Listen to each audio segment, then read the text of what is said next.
खबर ग्वालियर से, जहां पर कांग्रेस के पीसीसी चीफ जीतू पटवारी ग्वालियर पहुंचे, जहां उनका कांग्रेस कार्यकर्ताओं ने फूलमाला से जोरदार स्वागत किया।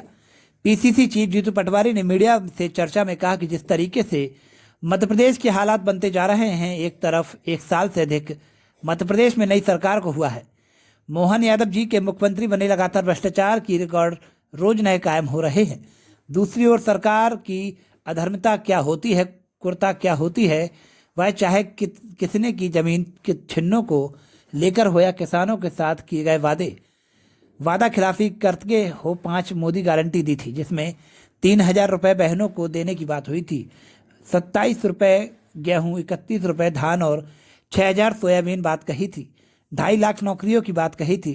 यह बात चुनाव में बोली थी। सरकार ने एक कदम भी आगे नहीं बढ़ाया। सौरभ शर्मा का इतना बड़ा भ्रष्टाचारी, इतना बड़ा जखीरा पकड़ा गया। नरेंद्र मोदी जी की नई भारत में 3 एजेंसियों ने कार्रवाई की, पर तालाब में सबसे छोटी मछली पर कार्रवाई। इसके पीछे कौन कौन था पता नहीं चला।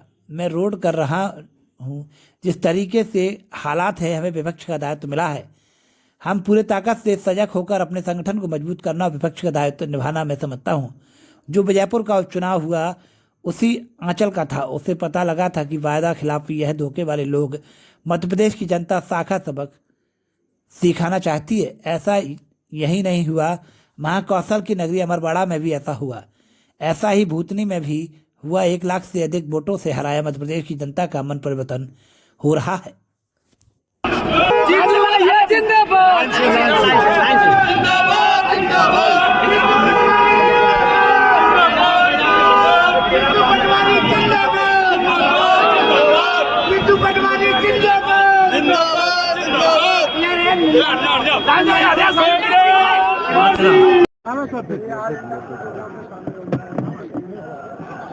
सबसे पहले तो मैं हमारे लोकतंत्र के चौथे स्तंभ के सभी साथियों का स्वागत करता हूं। और जिस तरीके से मध्य प्रदेश के हालात बनते जा रहे हैं, एक तरफ 1 साल, 1.25 साल मध्य प्रदेश की सरकार को हुआ है, नई सरकार को हुआ है, मोहन यादव जी को मुख्यमंत्री बने। लगातार भ्रष्टाचार के रिकॉर्ड रोज नए कायम हो रहे हैं।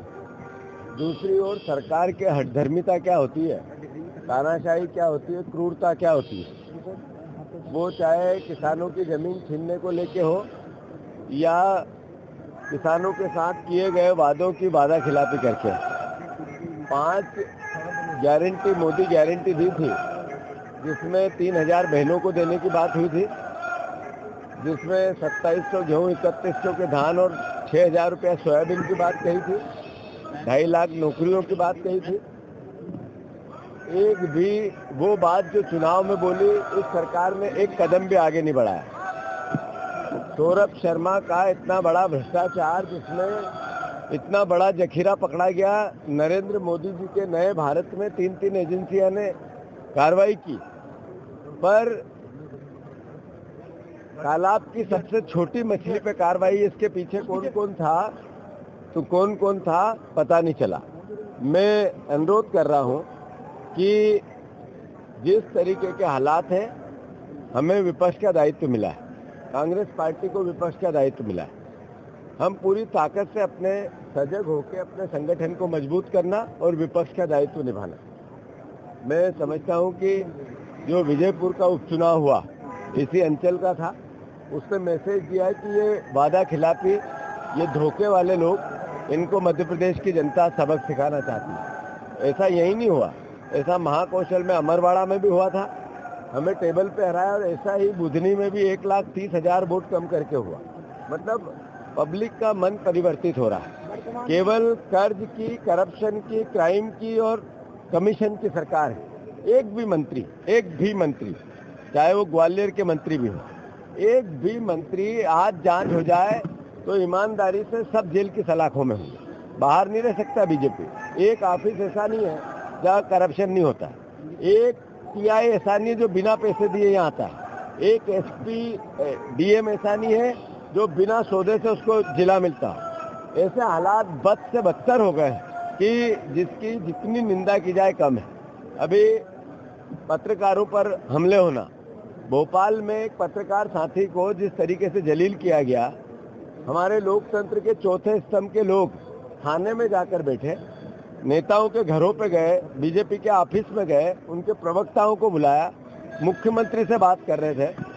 मैं समझता हूँ इससे दयनीय स्थिति नहीं हो सकती। मैं अखबार के चौथे स्तंभ से भी आग्रह करना चाहता हूँ कि आपकी ताकत अन्याय के खिलाफ कलम है, कैमरा है, माइक है, आप उससे बोलना चालू करो, इस सरकार को बेनकाब करो। हम विपक्ष की ताकत तभी बढ़ेगी जब आपका साथ हमें संपूर्ण मिलेगा। और हम आपके लिए लड़े जरूरी है, पर हमारा दायित्व है थाने का घेराव, जेल जाना, लड़ाई लड़ना इस सरकार से। आपका कलम का काम है, तो इनको बेनकाब अच्छे से कर रहे हैं आप लोग, मैं बधाई देता हूँ। और इसको और पेनापन करने की जरूरत है, हमें भी और आपको भी। धन्यवाद। संघर्ष करो। हाँ, किसको जी? और दूसरा बेरोजगारों को जो आकांक्षी युवा का नाम दे रही है, आकांक्षी युवा, ऐसा है कि मध्य प्रदेश के अब भी बेरोजगारी के आंकड़े आए। इधर इन्वेस्टर मीट हो रही है, उसकी वाहवाही लेने की बात आ रही है। नए जो केंद्रीय मंत्री भी हैं या जो राज्य की सरकार के मंत्री और मुख्यमंत्री भी है, रोज नई नई बातें और हेडिंग बनाते हैं।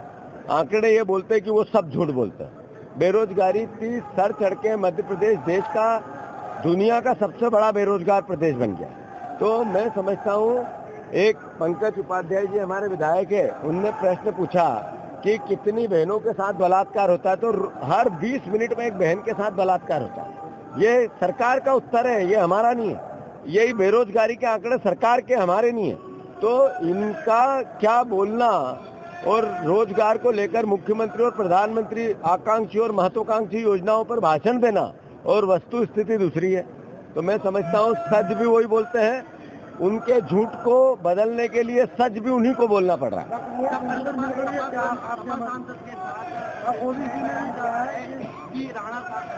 अच्छा, और क्या बात है? बीजेपी ने प्रोफेशनल लोगों को जोड़ने का प्रयास शुरू कर दिया है, तो क्या लगता है भारतीय जनता पार्टी से देश छूट रहा है। अभी मैंने जैसा कहा कि हर तीसरी बहन का इस सरकार में सुरक्षित नहीं है, एक हर तीसरा बेटा बेरोजगार। जैसा कि करप्शन की, क्राइम की, कमीशन की हद दर्जे की कहानी, इन सब बातों को से ध्यान हटाना है। तो ये इस तरह के सवाल आने हैं, देश को बांटने की बात करनी, नफरत फैलाने की बात करनी है। ये जो 400-400, 500-500 साल पुरानी कब्रें खोदी जा रही है, ये इसलिए नहीं खोदी जा रही है, ये आज के पाप को छुपाने का इस सरकार का षड्यंत्र है। और जो भविष्य में भारत के साथ जो गद्दारी करना चाहते हैं लोग, वो कब्र की 400 साल पहले की बात करते हैं। जो अच्छा देशभक्त है वो भविष्य की बात करेगा। देशभक्त लोग आज की बात करेंगे। देशभक्त लोग देश के, प्रदेश के बेटों के, इस हमारे परिवारजनों के, मिडिल क्लास के भविष्य की बात करेंगे।